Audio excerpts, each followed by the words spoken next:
She obtained her PhD from University of British Columbia on the subject on planning for clean water in Jakarta, which leads to further research on clean water and waste. And Dr. Teti Armiati also developed research themes on community-based disaster risk reduction, youth in planning, and regional and urban environmental planning and sustainability. And she is the delegation member of the government of Indonesia in the crucial years of 2015 until 2016 in finalizing the NUA. Ladies and gentlemen, our moderator for today's special keynote lecture, Assistant Professor at Urban and Regional Planning Institute Teknologi Bandung. Please give big round of applause for Dr. Teti Armiati Argo.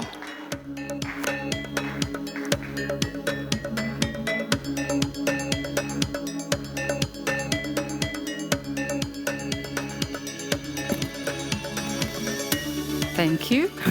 Good morning, ladies and gentlemen. We'll go back to the room and looking forward to hearing from Professor Birch. Today we have the second keynote speaker. He is one of the important persons from our field, regional and city planning, in shaping the UN Habitat-led New Urban Agenda 2006 and 2036. Let me introduce the bio of Professor Birch.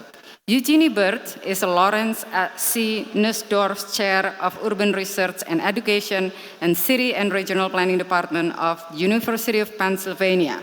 She has been teaching at this department for a while with the subject course on planning history and global urbanization. She serves currently as a chair, graduate group of City and Regional Planning, and also as a director of Penn Institute of Urban Research. Professor Birch's current research focuses on global urbanization with selected publications such as Slum, How Informal Real Estate Market Works, Steering the Metropolitan Governance for Sustainable Urban Development, Inclusion and Innovation, the Many Forms of Stakeholder Engagement in Habitat 3, and Implementing the New Urban Agenda in the United States, Building on a Firm Foundation. I met Professor Birch at various UN meetings when New Urban Agenda was negotiated and finalized. Both of us are a part of each respective nation's team at the time. I saw her as an academic colleague that I look for advice and clues at these international multi-country, multi-interest group meetings. When it comes to negotiation between so-called developed countries and developing world, G77, as developing world was once called, became closely knitted in positioning ourselves by calculating what G77 can offer and receive. It was not an easy deal. Although we seem to be on the opposite side, I mean Jeannie and I, she can see the point of view of developing nation. Jeannie was generous and helpful in providing insight into what it was and how to strategize. Professor Birch continued to be vocal in assisting the implementation of NUA as well as the urban dimension of Sustainable Development Goals. Her position as chair of UN Habitat World Urban Campaign allowed for advocacy and involvement of non-state actors in the New Urban Agenda. Currently, she serves as the president of General Assembly Partners, or GAP. GAP is an independent self-organized platform of 17 partnership constituent groups devoted to expanding the voice of urban civil society to ensure that needs, desire, and contribution are part of planning in the increasingly urbanized world. She currently lives in New York City and locally involved in the board of directors of Regional Plan Association of New York. We appreciate and grateful for Professor Birch's generosity at accepting our invitation to give a keynote speech at this international conference. Our meeting, Jeannie and I met at the World Urban Forum in Kuala Lumpur, seals her commitment to come again to this part of the world, although she has to do the hardest part, which is to leave her family right after Easter and endure a long flight to meet with us. I assure you, Jeannie, that these international planning communities are pleased and eager to see you giving this speech and interact with you later on. For being in this podium, thank you so much. So I give the floor to Professor Eugenie Birch.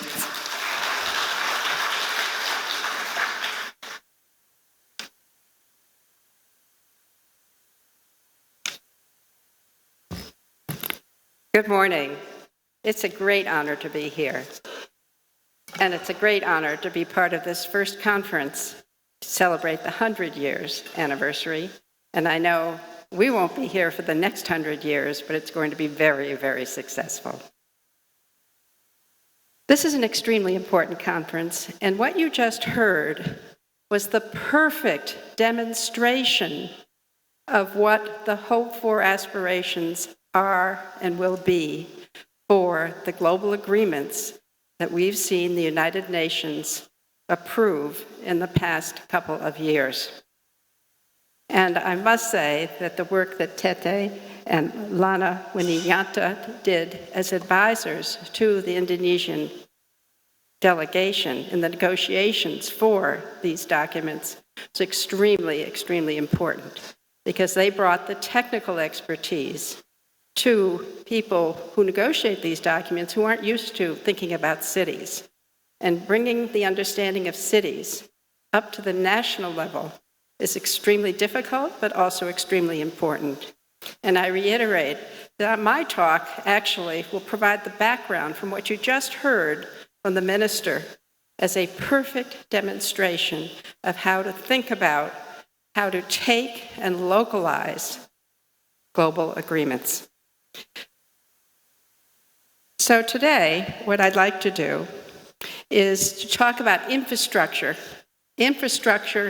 writ large, infrastructure of global agreements and what they mean.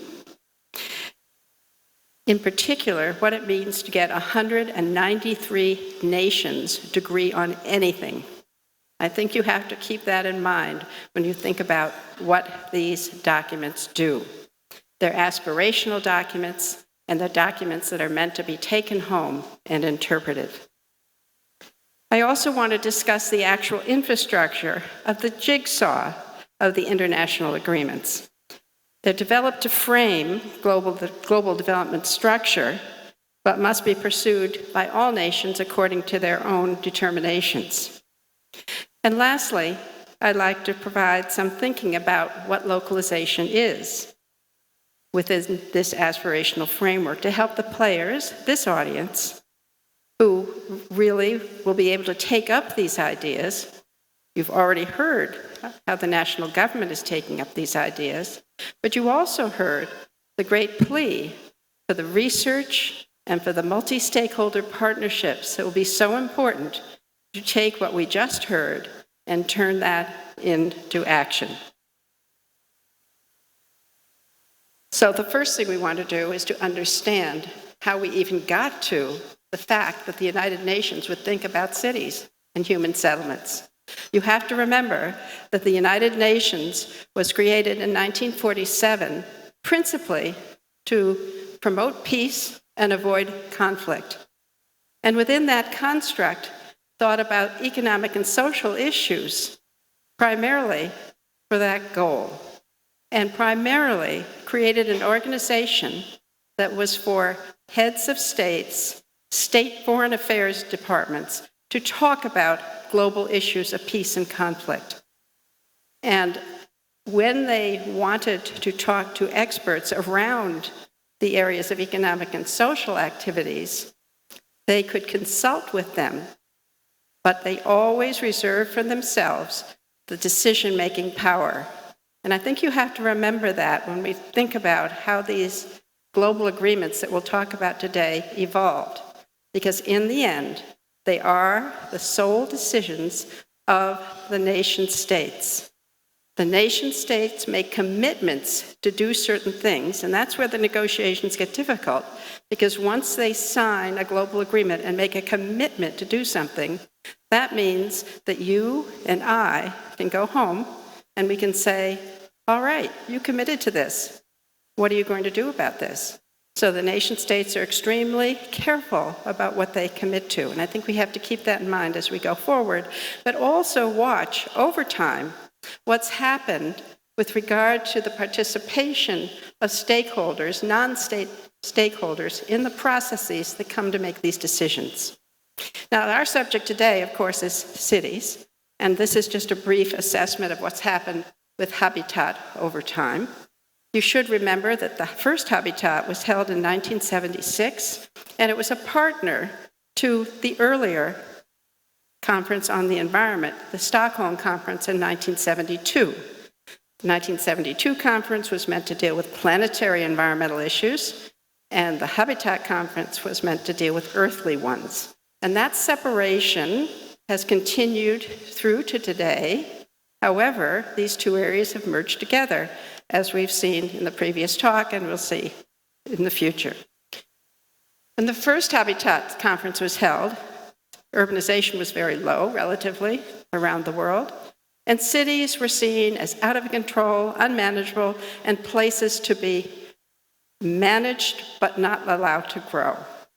There was rural areas that were important in that construct.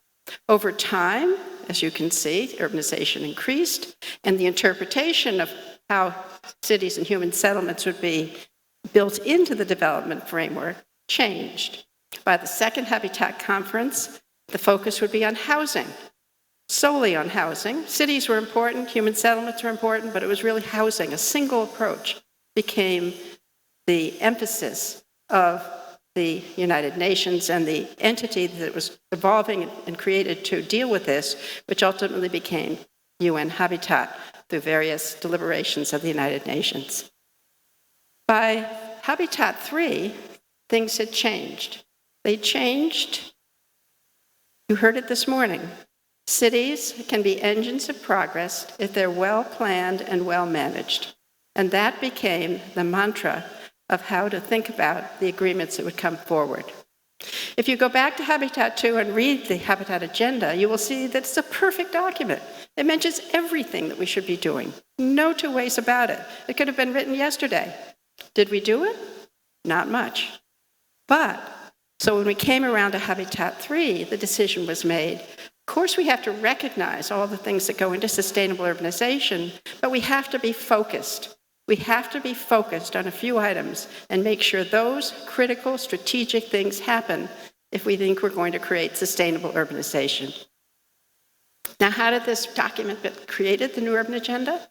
First of all, in 2012, the UN General Assembly said, okay, you can have the next conference, the Conference on Housing and Sustainable Urbanization. It took a piece of legislation from the United Nations to agree that this would happen. And then, as with all conferences, the General Assembly appoints something called a bureau, which is like an executive committee.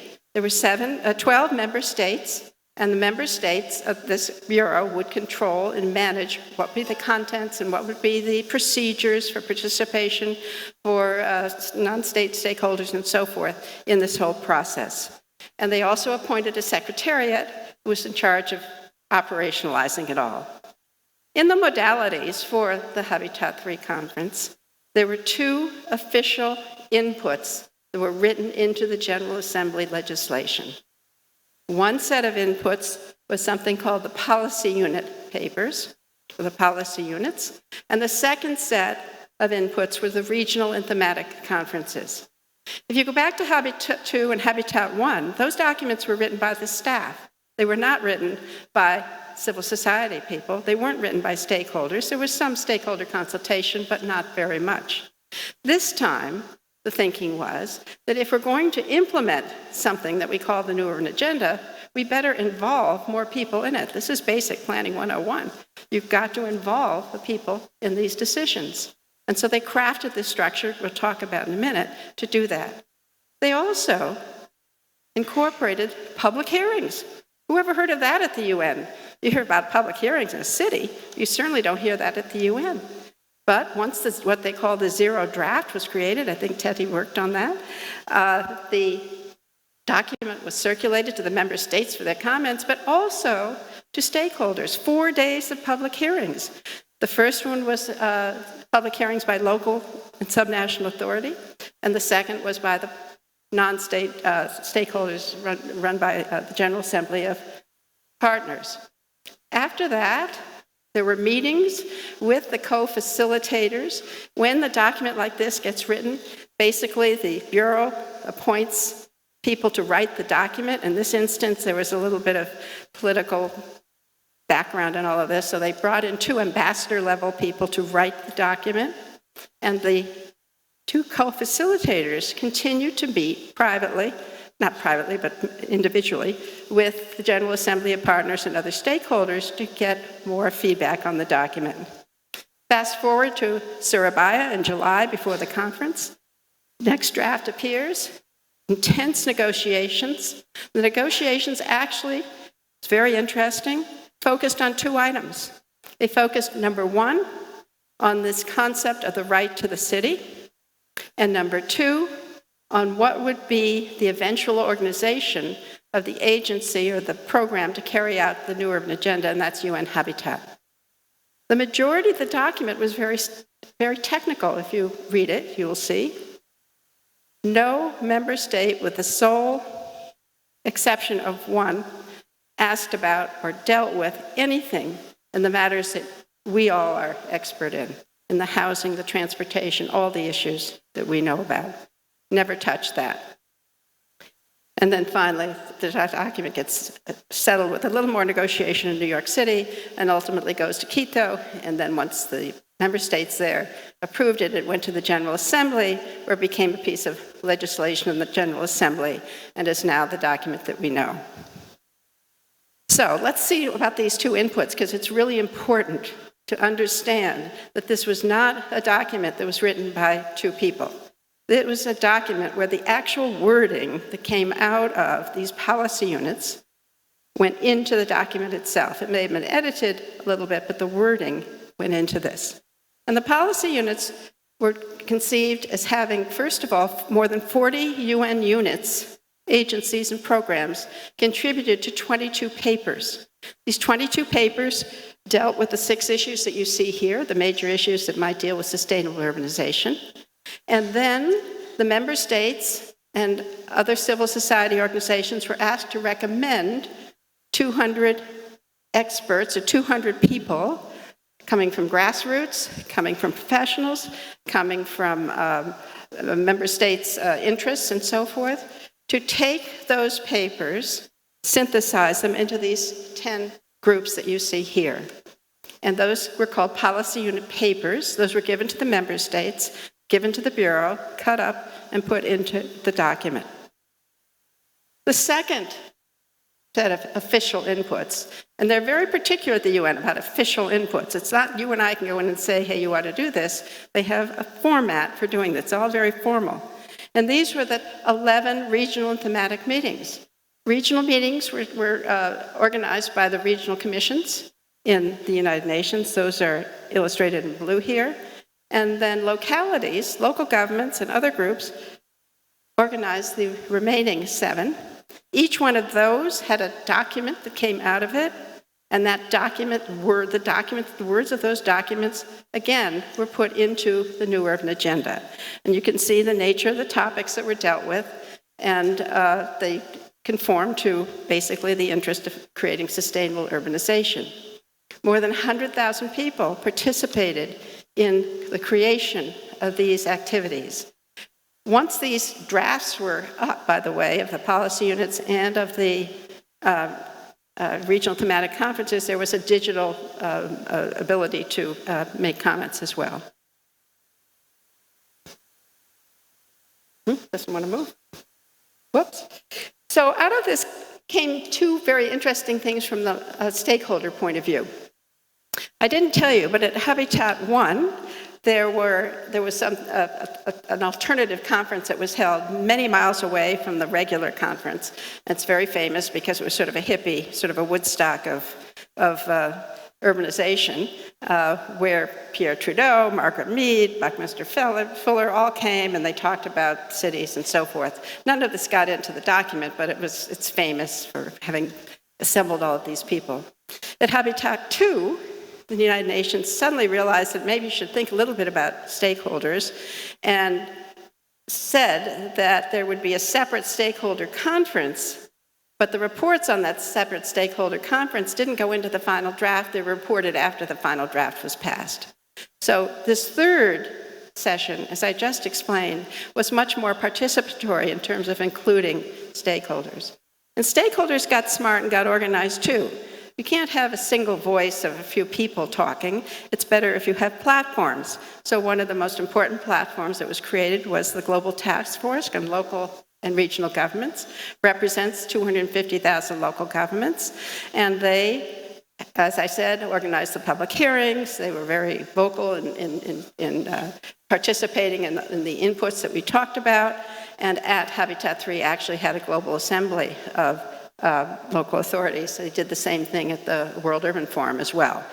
There's a lot of tension, as you can imagine, between the member states and the desire of local authorities, particularly when you're talking about cities, to be at the table, to be part of the decision-making process. Basically, that's a very tough call to make. As I started my talk, I told you about why and how the United Nations was created. It's a member state organization. It's a member state-run organization. The member state sovereignty is very well protected. So there's a debate going on right now as to how to incorporate the voices of local governments, particularly when we're talking about such subjects as sustainable urbanization and how important urbanizations become around the world. And the second platform was this General Assembly of Partners, which was 17 groups now. It started out with 14. It organized more than 1,300 unique organizations representing 58,000 networks, a few hundred individuals, and represents people around the world. Now, this was an interesting exercise because earlier in 1992, the Environmental Conference had created within the United Nations something called the 9 major groups. These 9 major groups were created to help with the implementation of the environmental legislation that came out of the UN meetings, Rio Plus 20 and so forth. And the nature of these groups were associated with those environmental issues. Everything from the scientific and technical communities to civil society organizations, to farmers, to indigenous peoples and so forth. But there was no organization that represented a series of interest groups that might have something to say about cities and urban and human settlements. And that was the point of this organization, number one. And the second point of this organization was to create a structure where a common voice could be heard. In the 9 major groups, each group is for itself and speaks and represents its groups, and they do never come together with a common platform. The idea here was to recognize and appreciate the individuality of the groups, but also come together with a common platform. This, to be perfectly frank, I think I should ask Teddy about this. This was a little threatening to the member states because they weren't used to seeing a common platform or common group coming forward. We'll see what happens over time, but it's still organized and still working on these topics. Now, let's dissect the new urban agenda and imagine what could happen. And again, you had a wonderful demonstration this morning of what it means to imagine if the basic structure of the new urban agenda is created. I think you have to remember that the new urban agenda is basically very, very simple, even though it's 172, 179 paragraphs, quite detailed. It's extremely simple.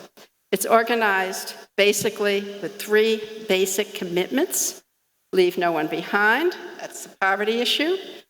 Ensure that we have sustainable and inclusive urban economies, that's a prosperity issue. And of course, the environmental issue, which also is part of this triad of the kinds of agreements that the United Nations is doing around the environmental area. The part that is particularly urban, and again, that's particularly simple, is based, and the idea was to simplify what needs to be done. I'm saying this almost with a tongue in cheek, because you'll see what the big topics are.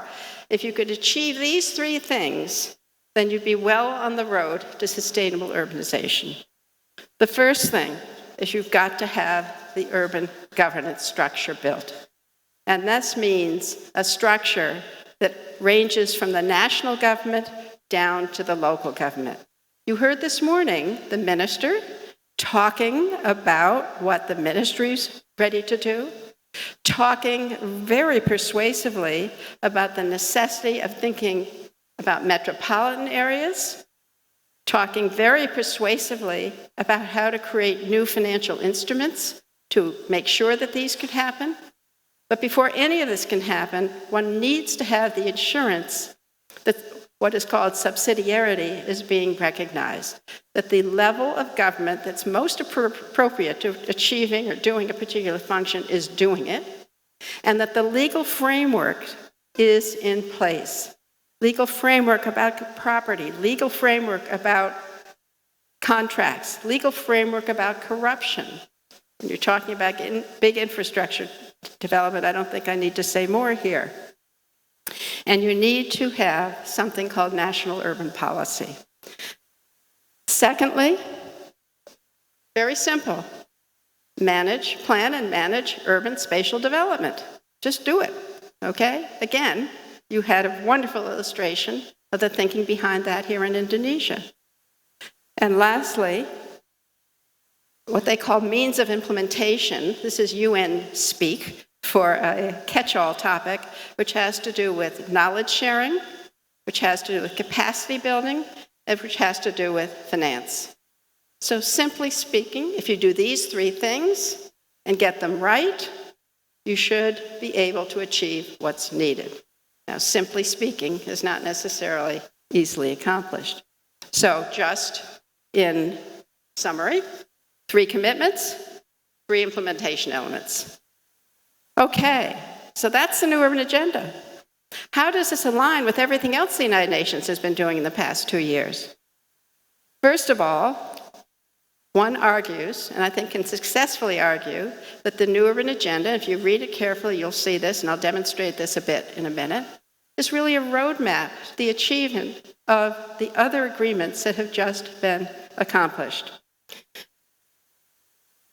I should actually order these differently. The first agreement was the Sendai Agreement, which was March of 2015. And that has to do with disaster risk resilience and is an agreement around that. The second was the Addis Ababa Agenda, which is about financing for development. The third was the Agenda 2030, which is the Sustainable Development Goals. And the fourth was the Paris Agreement. And you have to remember that these are a set of agreements that member states have signed on to, that member states have committed to, but there's no power in the United Nations to enforce them. It is a moral power. It is a peer power. It's a peer pressure power. There's no way that the United Nations will enforce these other than setting up structures for reporting and measuring progress. And the member states agree to these things. They agree to them and carry them out. So let's look at the SDGs. And this is just a selected list. The minister had a shorter list of SDGs that were related to cities. And in fact, I made a terrible mistake once and gave a talk and pointed out 6 or 7 that I thought were I pointed out 16 of the 17 that I thought were intimately related. And a man from the oceans group got up and said, "Wait a minute, lady. Oceans are very important here. You better get that in too." So basically, one could say that you would find elements of every single one of the SDGs that have an urban interpretation and urban focus. But these are just a few to give you an example of what this means. You should also know that every single one of the SDGs has behind it a specialized lobbying group, and that the wording of the SDG, the targets of a particular SDG, and the indicators that are used to be measuring the SDG all come from these individual lobbying groups. And I'll tell you a little secret about the urban SDG. There was quite a large group of us that fought for this. This was not a clear thing that there would be an urban SDG, by the way.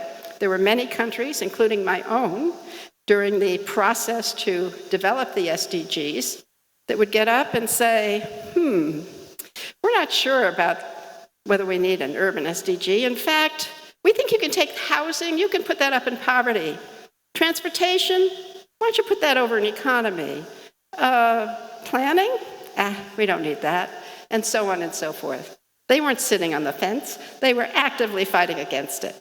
And so we had to work very hard to create an SDG that would meet the approval of the nations and the 193 member states, but not step on the toes of all the other lobbying groups that wanted their SDG. So what we came up with was basically an SDG that dealt with the spatial development of cities and human settlements. We could argue, and argued successfully, that no other SDG dealt with that topic. And we won that battle in getting that. But some people said, well, why didn't you have prosperity in it? Why didn't you have right to the city in it? Why didn't you have this? Why didn't you have that? We didn't do it because it was a political maneuver to make sure that we got cities into this development framework. Why was this important? Because if you look today, the primary development framework for the United Nations is Agenda 2030. That is the primary framework that's being used by the member states, by the Secretary General's office, by the agencies that are part of the UN to frame what will happen. All the others fall into this. Climate change is there, but it's one of the SDGs. Disaster risk reduction is one of the SDGs. Cities, one of the SDGs. So you have to think about how to frame the new urban agenda within this framework. Because think of it. You've got 17 SDGs, 169 targets, something like 300 indicators that member states are asked to report on because there's a framework for the account, which is basically every year a group of the SDGs are reviewed at something called the High-Level Political Forum. Member states give what they call voluntary national reports on how they're doing. This year, cities will come up along with energy and water and life on land and sustainable consumption. In July, there will be these reports. And so you have to imagine what it will take for a nation to even select a few of the indicators that are put forward for this progress report.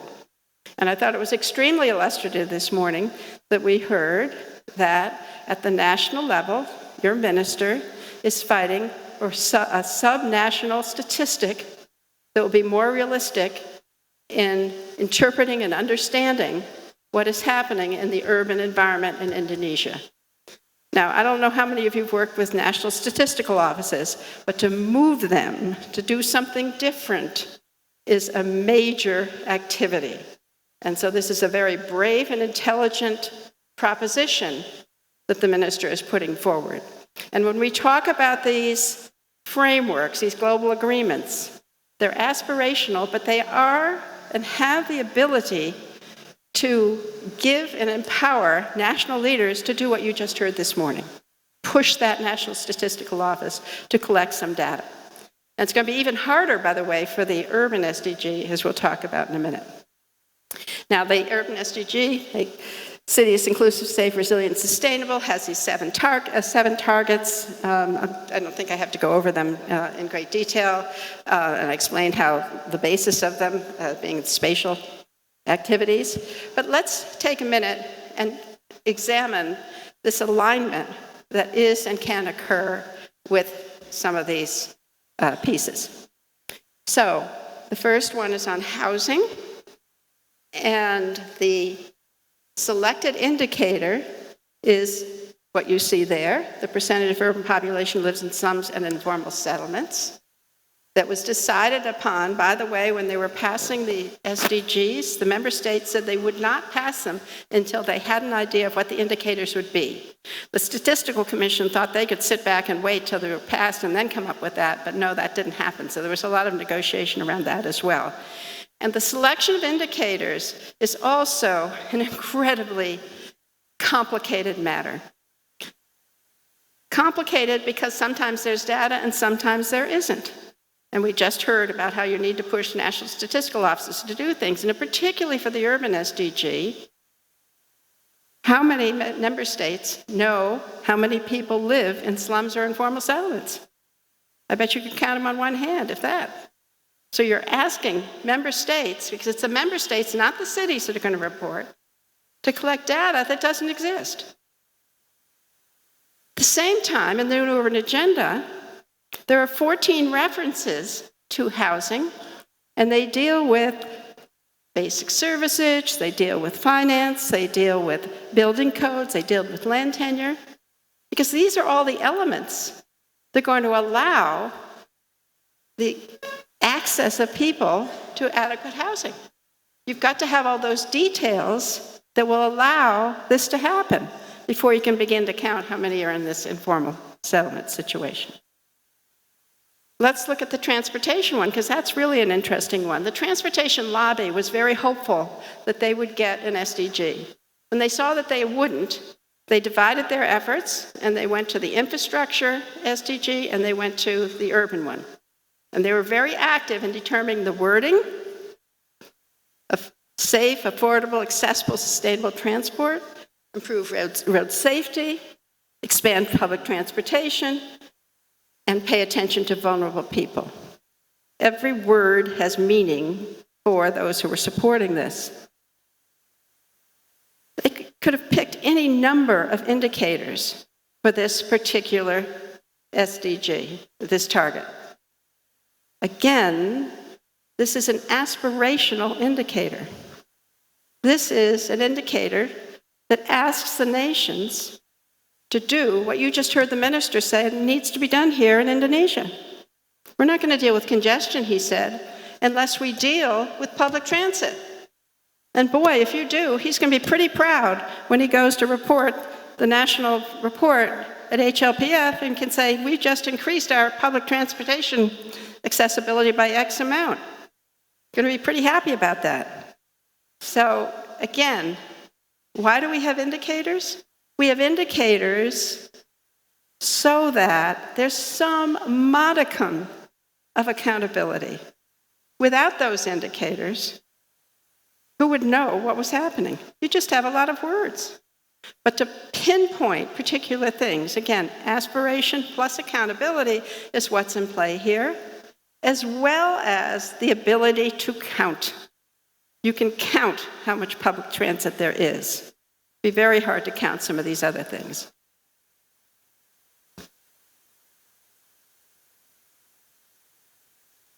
Okay, whoops. There we go, okay. The planning SDG was a very target was very interesting. There were two forces at work here. One force was the force that said, planning's all about process. It's involving people. Doesn't matter what happens, you just got to involve people. And there were the other people who said, hey, wait a minute. Yes, planning's about process, but in the end, we hope the process yields something. And in this instance, the diagnosed issue was that of the rapid land consumption relative to the number of people living on that land. In other words, ugly word here, sprawl. Now, there were some nations that objected. We had sprawl in that target, and it was cut out by certain nations who believed that if sprawl were in that target, they wouldn't be able to build new cities or build or whatever. So we had to maneuver and create this wording that really is about sprawl and come up with how one would measure what we were trying to achieve here. And we relied on the remote sensing capabilities, the technology that is occurring today, the ability to measure land and its use, its expansion, and the fact that there is documentation on demography. I noticed the minister today used the EU definition of cities. I'm sure you all know that there is no universal definition of cities. In the United States, city is an urban place is 2,500 people. In other places, it's 5,000, 25,000, whatever. So even this question of how to define urban is very difficult. The EU has come up with a measurement that has to do with blending remote sensing and gridded population growth and density and so forth to help measure the actual physical features of what urban might be in terms of land. And so part of this calculation is thinking about how you would manage this. I should mention that all of the targets have been ranked as to their ability to carry them out or not carry them out today. And Tier 1 are indicators, by the way, that can be easily counted. So the housing indicator, considered not to be a problem. This one, there's a technology for doing it, but it hasn't been used too much, so that's a Tier 2. And then there are Tier 3 indicators that are there because they hope they can measure these things, but we really don't know how to do it quite yet in a universal way. And I'll show you the one for public space is in that Tier 3 argument. And again, in the New Urban Agenda, I forgot to mention that with the other slide, but you get the point. There are 24 references to land, sprawl prevention, sustainable use, agricultural, protecting agricultural ecosystem resilience, and so forth. The New Urban Agenda is there, giving the details for this SDGs. And if you were to go through the remaining targets, you would see the same sort of thing. So this is just the targets, this is the blue is the indicator, and you can see some of them are easier to deal with than others. There was a great deal of argument on the environmental issue. 11.6, reduce the adverse per capita environmental impact of cities. The argument came from the local government authorities wanted this target because, well, you can imagine why they wanted this target. They wanted this target because it meant they could ask for that kind of service at the local level, dealing with solid waste. Others, who came from more environment, wanted to have a target that dealt with air pollution. And that became a secondary, excuse me, I keep using target, I mean indicator. That became a secondary indicator in this whole array of things. And the solid waste one became the first one. All right, so now you understand where we came from in terms of global agreements. You can see where the alignment is. You can, if someone wanted to really parse this, you could do it even more than I have, but I think you get the point. Let's see about localization. Again, I can't tell you how wonderful the talk was this morning as a demonstration of that. So I thought we would talk about infrastructure, different scales or types around which one could think about how to localize. And these are just a few examples of what's happening around the world to help us think about what we might want to do.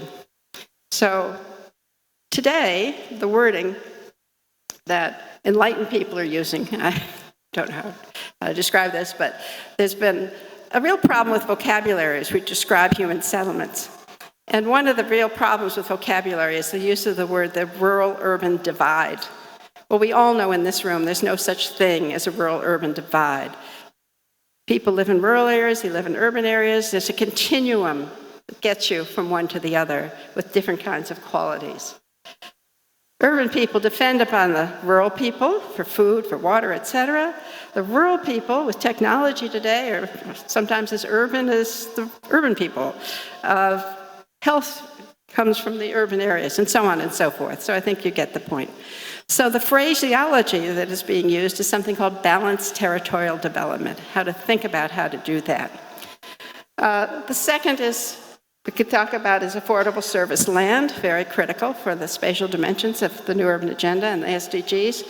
And lastly, urban form. These are just a few of the things that we could talk about as you localize. So balanced territorial development is not a new idea. It's been around since the 19th century, and we had Ebenezer Howard talking about garden cities. But it's being new kinds of interpretations of this in various states of the world. And the example from 2006 from the World Development Report from the World Bank is that of Korea. So when you talk about balanced territorial development, you can talk about balanced territorial development with a nation through national urban policies. You can talk about balanced territorial development within a region and how that occurs. And I know we have a number of experts here who are working in that area of research. And there's a lot of documentation out there to think about this. The International Guidelines on Urban and Territorial Planning was crafted a few years ago to provide guidance to places that are thinking about how to do this. I think one of the most paradigm-breaking reports that the World Bank ever did was this one, the new Reshaping Economic Geography. No insults to any economists in the room, but in the past they tended not to think of place and space. In fact, rejected it. Everything's a plane, not a problem. This report turned that idea on its head and said we must think about space and place and the inequities that might exist when there's problems within those.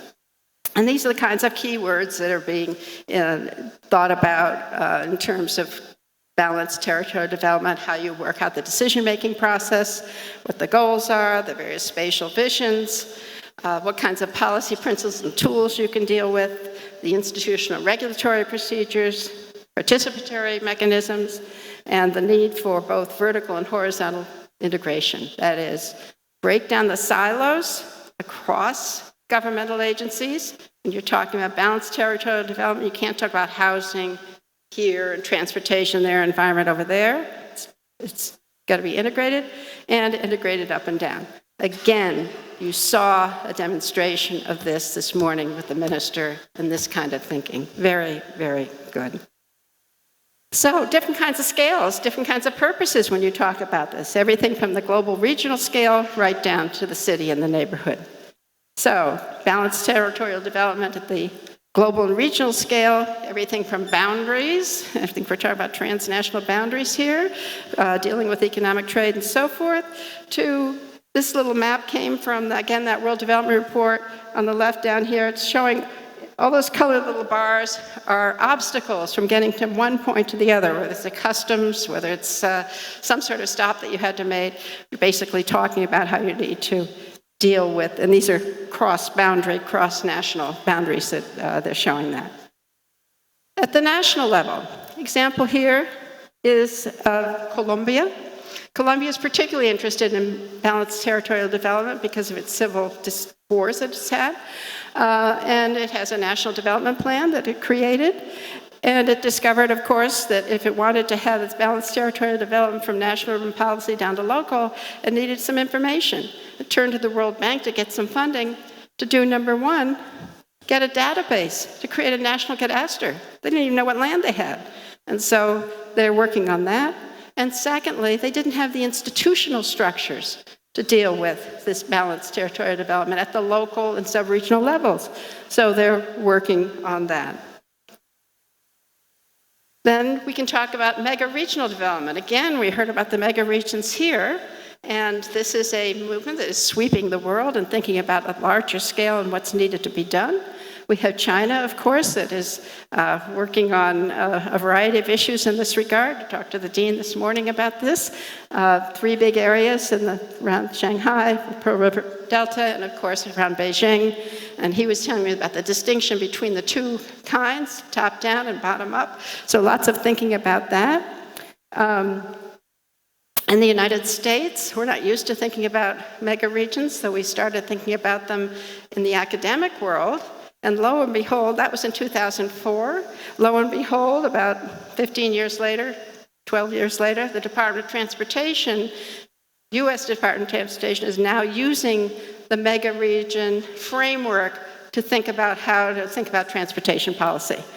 Just as an example. At the regional level, we have different reasons for doing regional balanced territorial development.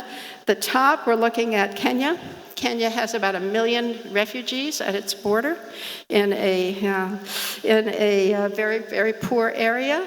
Needs to deal with the refugees, needs to deal with the poverty in that area, and so they are investing in major infrastructure activities, what they call backbone projects with international aid, energy, water, sanitation, working on the livestock, the refugee efforts, just getting services, schooling and so forth, health, welfare and transport, getting transport from that northern area down to the capital and so forth so the products can be brought in. Or at the other end of the scale, the Regional Plan Association of New York, which just published its 4th regional plan. And it, as you heard this morning, covers several states. And its issue is how to create the institutions that will make the transportation infrastructure work now. They created a Metropolitan Transportation Authority in the 60s. It doesn't work anymore. They need a different one. They're calling for that, and they're calling for an integrated transportation system. You heard it here from your minister for Indonesia. This is what you've got to be thinking about. Thinking about how to deal with climate adaptation, again, from an infrastructure point of view. Building up the coastal areas, working on the sewers in those areas. You heard that about Indonesia too. And making the region affordable, how to make enough land for affordable housing, how to do transit-oriented development and so forth. These are the kinds of thinking at this regional level. And then we get to the local level. Fragmentation. Fragmentation is an issue in some places. Multiple governments, how do you manage those multiple governments to create the kinds of decisions and policies and programs you need to follow the new urban agenda, do the SDGs, to create sustainable urbanization? How do you deal, that's at one end, how do you deal with rapid urbanization? Again, I don't need to say anything more here, and the need to accommodate in basic ways the rapidly growing places. Local issues. Affordable service land. Again, we heard this morning about some very interesting ideas for finding new ways to finance these activities. It's not all going to happen from international development aid. There's not enough money around to do that. And plus, the new urban agenda and the SDGs do not apply only to the low and middle income countries. They apply everywhere. Everywhere. Every nation's supposed to take part in these. And so there's a good deal of information out there about how to craft new financial tools. I just referenced this Martin Smolker's work at the Lincoln Land Institute. You had a wonderful piece of research yesterday at one of the one of the parallel sessions about land values and so forth. So there's a lot of work being done in this area. And of course, the work on informality and housing. Again, experts in this room are dealing on this and thinking about new ways and new kinds of information that need to be put forward to meet those goals. Interestingly enough, this whole idea of sites and services is being revisited, an old idea from the 1970s that was evaluated in the 1980s, 1990s, and thought to be a total failure. Well, now they're going back and looking at this, and they're saying, it wasn't quite such a failure as we thought. That basically, even though it was slow going, even though there was corruption in some instances, what we've ended up with, and this is a study in India, as a well-ordered arrangement with a variety of sizes of plots, so it's mixed income, it's ordered, and it has value. They've looked at the values of all of this as opposed to the spontaneous development that occurred. So there's some new thinking around this particular area too, when you think about affordable land. And then urban form. Again, this isn't a 101 lecture on urban planning, so I think we'll just quickly go over this, but lots of ideas about this. Again, you heard this morning about thinking about mega regions, thinking about how to contain settlement. We have plenty of ideas in our planning theory, planning history, and planning practice books. Everything from satellite cities to densification to planned urban extensions, slum upgrading, lots of research on the science of planning, finding out, particularly the work that Sally Angel is doing on figuring out patterns and so forth. So we've got lots to do. In terms of accountability, tempus fugit, as I said. February, we went to the World Urban Forum where the first organizational reports on the new urban agenda are being crafted and will be brought to the HLPF in July. And then from the point of view of the new urban agenda, there's a whole reporting system that's set up with quadrennial reports.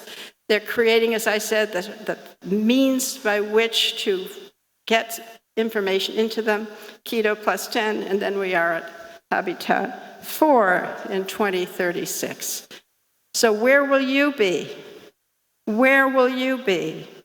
We know what the nations have said, but it's not going to happen unless you pull yourselves together, keep doing the research and activities that you're doing, but reach out. Reach out to form the multi-stakeholder partnerships and platforms that are needed at the local level to hold those member states' feet to the fire. They committed. They committed. It's time to say, okay, stand up to those committed. It's up to you to provide the evidence, to provide the guidance, to provide the information, and to build the capacity so that we can do this. So that's where we are today. Thank you.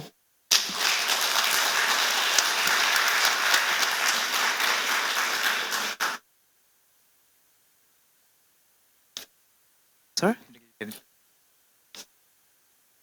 You can join with Dr. Teti, and then we can proceed for the Q&A, right? Okay. Thank you, for Professor Birch, for your presentation, and we get to see what we got to hear what behind the process of the creation of NUE and what are being expected out of it. So we're the one who actually should answer to the questions how to implement and how to localize the NUE. Professor Birch is kind enough to have 2 or 3 persons who would willing to comment or questions or provide any critiques to what has been presented before. So if some of you would like to come to the fore and would like to discuss. Comments, yeah. Okay, any comments? Any comments or any? And Professor Birch also open for critic as well? Oh, okay. As Dr. Teti mentioned. Okay, silakan Pak Delik. Thank you very much. Delik Udala, one of the committees. It's a very comprehensive one, and it's what is very valuable is that we know behind the scene how the NUA was produced, and that's the context that I think equally important for us to recognize. Just a quick question. There is some topic with regards to fragmentation in their presentations, and there's also in connection that you have this different scales of urban phenomenon. And my specific question will be whether how or to what extent the new urban agenda has a specific response to this fragmentation and different scales of urban issues. Thank you.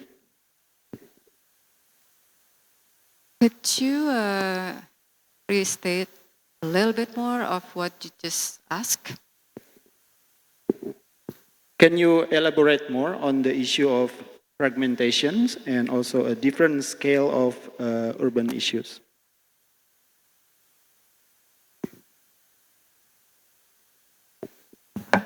I think you had a really good illustration this morning when your minister came and said, listen, we've got urbanization, it's going to be 67% of the population by 2045. We can see, when you looked at the geography of Indonesia, we can see that we've got different nodes of development, and we need to be thinking about nodes of developments at varied scales. He's the national minister, so he's saying, look, I can see some mega regions that are evolving, and perhaps we should be investing in making those mega regions function properly. And he gave the reasons, the areas in which you could be investing in those. So that's the minister saying that.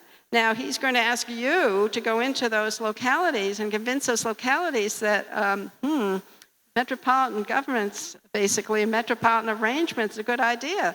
Well, how many of you worked at the local level? Every hand should go up in this room, right? The local level, there will be obstacles to this, as we know.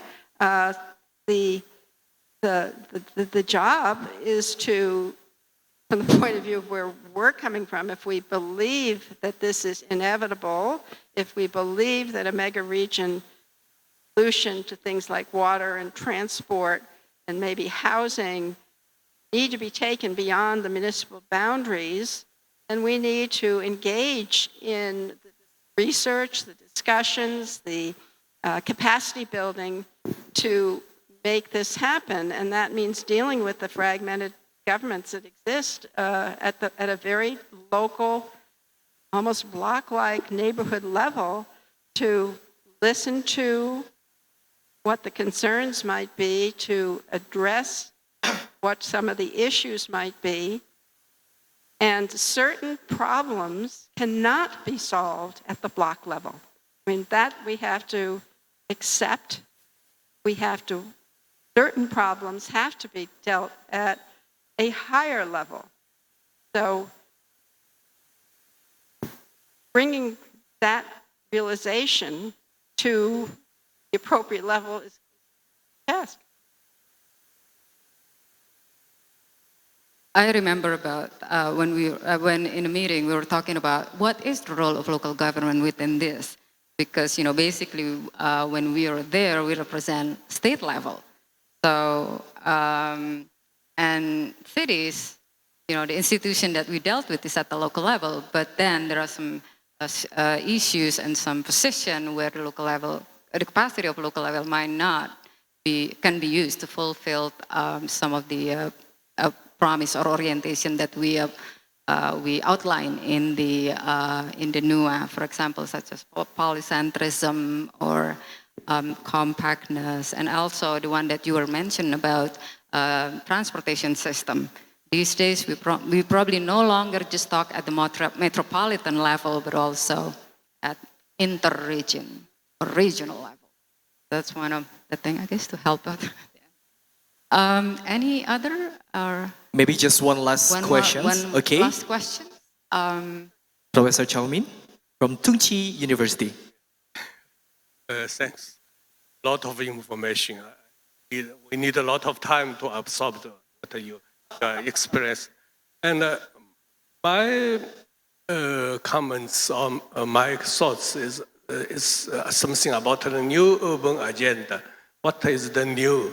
The urbanization process in Western country, in Japan, Korea, South Korea, and in developing country with a large population, I think is quite a different phenomena. The urban agenda, you mentioned it should be taking consideration of a regional, integrated regional development. But how about the rural area? Why we not consider new rural agenda? Particularly, this year, the earlier of this year, our team visited India, looked at a lot of rural area in India. Suddenly, I realized the urban slum is created by backward of the rural area, the extremely bad condition of the rural area. So if not urban and rural integrated, you can never solve the slum issues, the overcrowded issues, the high employment issues. So for different countries, the agenda, the content of the agenda is quite different. And I also heard in the conference some scholars, officials says Indonesia now entered the urban age. In China, we also have this kind of slogan, but eventually people realize the urbanization process must be accompanied by the modernization of the industry, modernization of rural area, or modernization of agriculture. So it should be happening in the same time. The urban cannot go along by themselves. Okay. I totally agree with you, and I'm sorry if I wasn't clear when I explained this idea of balanced territorial development. It's not just balancing the territories within the nation, but it's balance within the territories. And so, of course, we need to be talking about all the different ranges of settlement patterns that exist within a territory, and that means the rural areas, but also we need to be thinking not of the divide, but of the continuum, and understanding how to enhance all the elements around and along the continuum, and realize as well that this is a shifting dynamic situation, and that there are certain things in a territory we need to protect. We need to protect forests, we need to protect water, we need to protect agricultural land. And so all of this needs to go into thinking about what balanced territorial development means. I'm sorry I wasn't clear. But I think it's not only the protecting issue. And- we and should help the economic farm. base. We should have make investment in agriculture sector, make the farmer rich, so reduce their motivation to rush to the cities. Well taken comment. And, you know, there's a very interesting tension in these global conversations coming out of perhaps the food groups, which is talking about the smallholder farmer and the need to protect the smallholder farmer, which on one hand, yes. On the other hand, if we want to make the economic argument, we may need to reform and invest in and sustain the rural situation in ways that aren't simply the protection of the smallholder farmers. So yes, a lot of thought has to go into how to make the rural areas function sustainably and with prosperity and to deal with the inequities that might exist. Okay, I hope it answered your question, Professor Tung-Chi. Professor Zhao Min from Tung-Chi University. Back to you.